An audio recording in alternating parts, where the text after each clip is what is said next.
Merci na population ba na yebi ki bato ba Holandanga belé na Amérique ba Holandanga na Asie na Océanie na Afrique du Sud na profiter na pesa mbote na pasteur Alphonse hein alanda biso minga a penza molandia chaîne na biso Meda TV. Alors question tuningeza vraiment pertinente. Pourquoi tout le monde a guerre d'esprit hein? Si tout va pasteur alimeto nde ba oboma musala. Ba guerre d'esprit pourquoi? Biso to kamote pour nzambe salobaki yango. Jésus a tout dit dans Matthieu chapitre 24. Il a dit dans ces temps-là, je peux vous lire ça. Hein? Il dit ceci.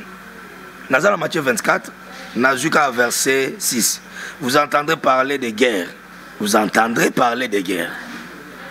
Ça dit Matthieu 24. Ce tout le monde babilo connaît salamité c'est que Matthieu est une faux prophétie.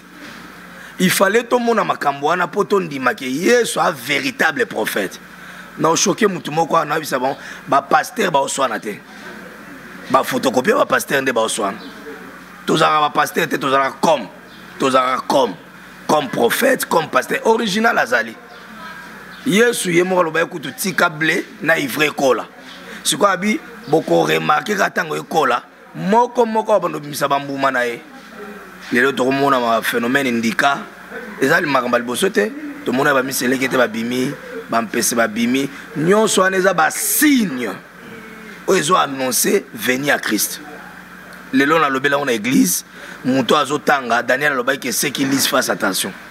Donc eza eloko okamusate pa pegi eza biloko Yesu aloba kango abi boko yoka ba bruit de guerre. Leur monde a comment obayo ta la TV hein? Leur monde dit Nathan Canal Plus, France 24, Nathan Combat Catch, Nathan la chaîne Moussoussou. Navani na TV bon nabi bon, nalanda pe quand même ninga langa pasteur. Ba bien ce prophète Kukundende. Prophète Kukundende. Ana kombo na eme elo na kangaka Kukundende.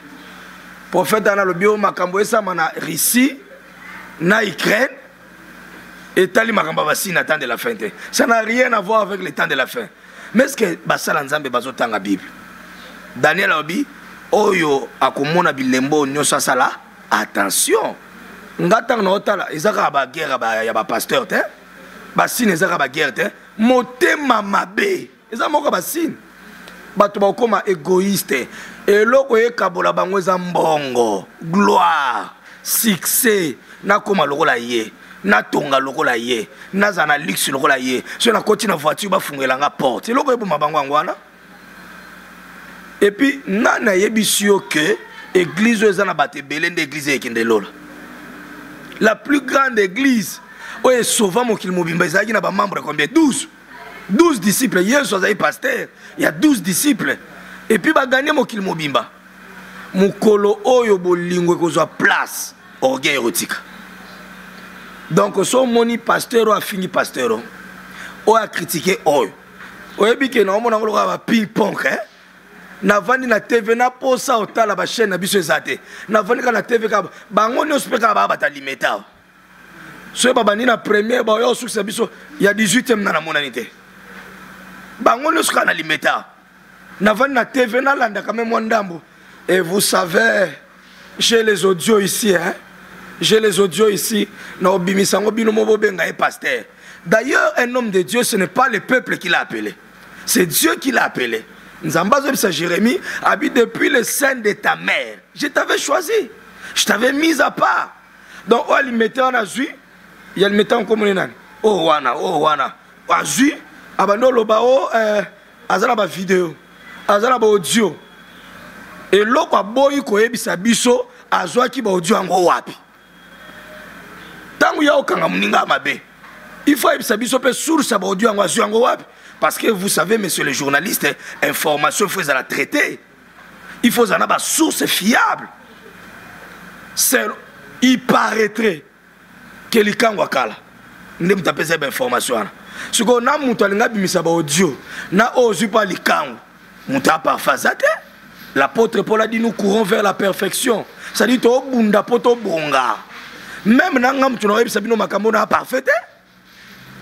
C'est pourquoi même moi limité wana bandana li colonne limité ti banda ko chité na wazo bimisa batu bandika na o yazala ba audio na oyo ya miselekete na oyo namoni ya limete attaquer ya limete les choses siko ya limete oyo ya mosantu na lobité balanzabe bozela mosantu tanga oloba boyebiti mosantu yenda vanda na porta lola tango akoloba et puis frère pasteur mosantu omoni babiloko mosusu bimao faut pas paraître faut être kolinga kobimisa te ke no yo za parfait oza juge banani botuna vie na ngate vie na nga oyo ya retour à la parole botuna kaete faut botuna kae faut tuna vie ya retour à la parole attaque oyebi ka chabiso mal à l'aise hein bango c'est vrai balata alliance te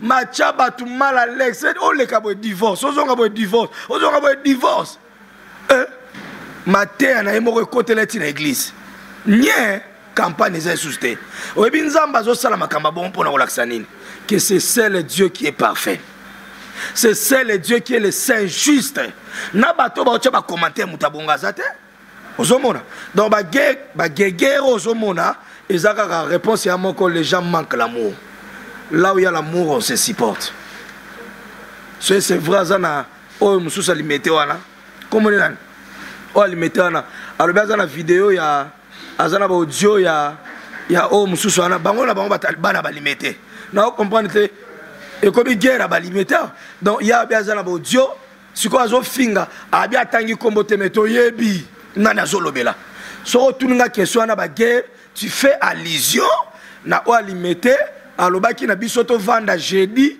akobimisa ba vidéo ndege rozo tunanga journaliste falo lo banoka clair biso koto na changu na se biso to swana te na bien na pasteur Géry na bien na pasteur mususu bangonde bato likolo wana baluka ba gloire wana balingi kembo na ba église na bango komba Yesu e komo tanga mamukie et comme ka komba ba pasteur on n'est pas sauvé au nom d'un pasteur nazo profiter na caméra na yo pour encourager bato nyonso ba olanda ngai ko pengwa te ezaka bilembo tanga suka luka église ba osambela Yesu na solo na vérité zala wana bato mosusu babengai pe ngape babengai o Mike Kalamba ya pengwi et puis asali sodomi yepeka pasteur Mike Kalamba ya za pasteur te a chanteur musicien et puis ba o limité wana baza peka ba musicien et puis ba pétage yango ezo sukila bango ba musicien na comprendre te bato ba kanisa so za musicien nzamba oyoka yo te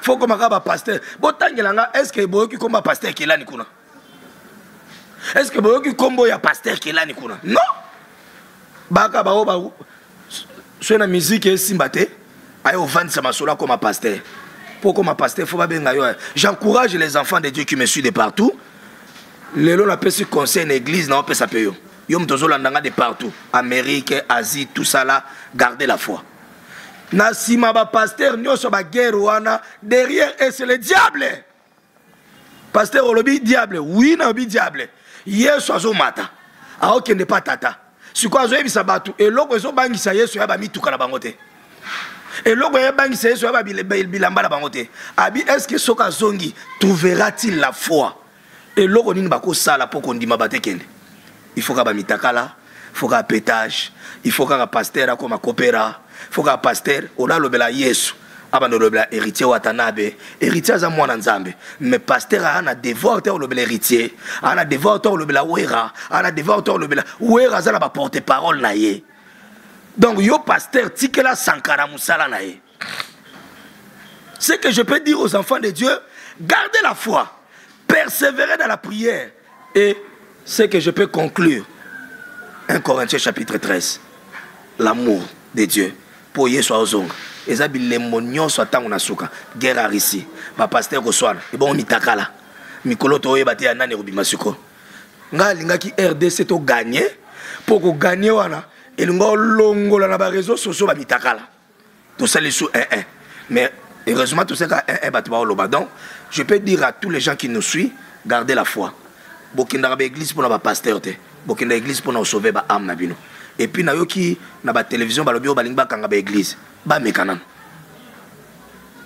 ngai kutu ndawo yebisa bino na tika CTB pona ya osela nzambe na tika salaire ya 1150 € pour na osala nzambe mundimi mota opesa ngango na tanga na mbongo frande te o ba pasteur nde ba obebisa bato ba député nde ba olia ba mbongo bato to pesa bango ba voix ba futa bango $6000 makambo journaliste leki sango ba député nde ba olia ba mbongo député to okotsa motion ba kanga ba église muto alongoli bilamba o ba bimina zawadi boyebi ete botika ba intimidation ne nous intimidez pas, ne nous intimidez pas. Muto alongoli bilamba aza boyebi na église na ye e bongo muto yo na ye pona sauver ba âme boyebi église nete boyebi église na ye à part ye muto alobi aza na ba audio boyebi place église na zate. Le salut est individuel, l'infraction aussi est individuelle.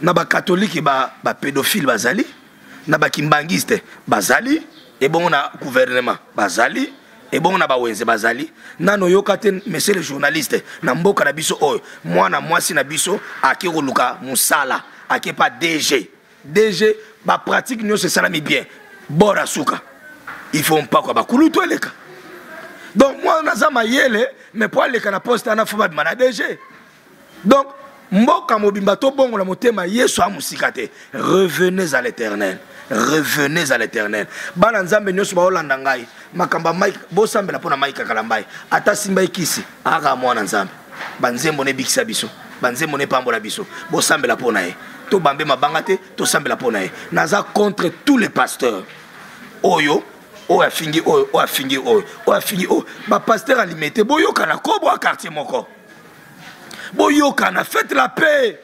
Viens nango azala limité benga ba petit na wana bocha na se eza bloko zo sopa na lobeli vie nango azala limité abenga ba petit na ba petit na e acha bango na se wa bimse ndika a petit aviet a petit aviet o ya premier a petit aviet o deuxième a petit aviet et loko na nango kanda na Congo za poanini ba bêtise zo salama mais ba père ba oloba te il faut to ka ba père ba loba ba suspendre ba ko suspendre ko ko bisanga ite no to kanga ba église nyoso église nanga bomoni mutakala bomoni pétage nyoso ana na sima ngweza les œuvres du diable pona okitisa kondima bana yo mutoza mwana nzambe biloko ana et tout ayo et denda et kende benga nango omoni mutakala na télévision na téléphone ayo et fasango bandoki balinga ba loka biso bandoki moko boy pona mbongo na bango balinga ba loka biso balakisa biso ba mitakala bandoki moko boy bolanda histoire no ete alongola bilamba ba loka cham no ole ba loka cham ba loka kana no malédiction ane ki ozwana ba koko bandoki balinga ba longola ba loka bana biso. Je me lève comme un prophète na longoli ba malédiction nyo se côté na ba téléphone ya Congo ya États-Unis partout na longoli ba malédiction na telemi lokole Élysée aki obongisa mboka mobimba Jéricho. Nani aloka ki Jéricho? Pasteur Josué. Nani aloka Jéricho? Pasteur Josué. Siko prophète nde fois yana mai na mungwa abongisa. Je viens avec la parole authentique. Oeza mungwa. Na longoli bilakeli mabo balinga totala ba mitakala na bango. Na bino pe ba zawadi. Outu wapi yo zawadi yo? Na kosala mission mobimba ka pona zawadi. Ba zawadi ba bima na église na biso.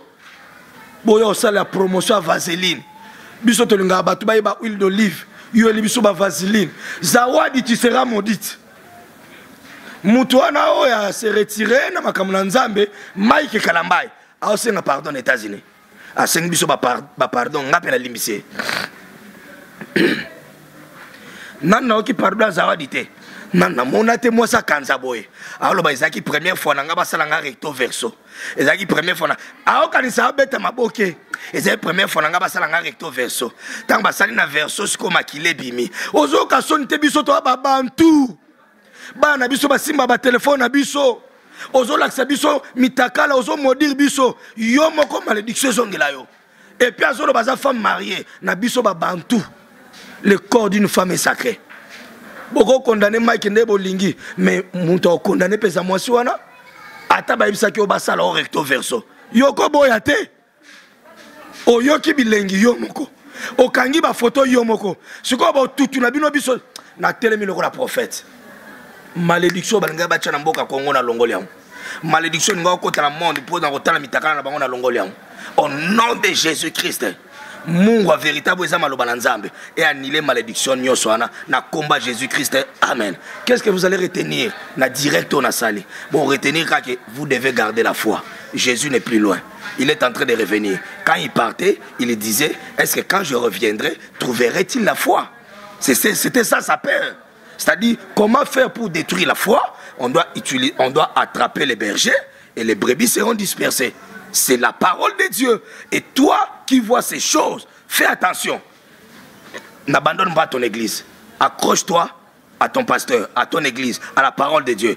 Persévère dans la prière et tu verras la gloire de Dieu. Que mon Dieu vous bénisse de partout. Bande comme sous partout mes prophètes numéro nezaranine. Numéro ko benga biso pour notre sujet de prière, et 089 96 22 759. Tous rappelez la chaîne. Oh ba misala nesto salaka na bangomba okolanda biso eza chaîne ya YouTube eza Meda TV. Donc sur beti na YouTube Meda TV ozo ba émission nyonso ba prophétie à solo ba prophète ba obeta à côté boyebi bango moko abimi aza na selembao alobi match to gagner 3-0 nzoka prophète akinda otanga ba biloka banganga ya Sénégal abi to gagner 3-0 bien ko uta na centre bakanga église wana. Donc, au cours retenir, tu as une chaîne na biso numéro en wala na pesi, biso to wapi, tu as la Massina Petro Congo, na avenue Solidarité numéro 2, quartier Abattoir, na Massina. Nous sommes à la ville de Kinshasa, aux Amobimba. Ndenge Zakaria Lobaka, aux Amobimba. Donc, ce wana ba professeur Solezali. Prière, même ba service à Bangombe Zali. Merci na yo papa Nathan, papa Peggy, merci na diacre René, pasteur Jerry, merci na Adiani, merci na ba nanga nyonso, o balandenga Eveline, so na bwaki libanga te na yo zo vestete, merci na Eveline, merci na ba na nyonso ya Meda, na kobosa na Abigail te cordon, merci, merci na pasteur Jonathan Berger, bango nyonso, ba l'équipe ebele, na ba na poto nyonso na pamboli bino, kokima no église te. Que Dieu vous bénisse. Merci.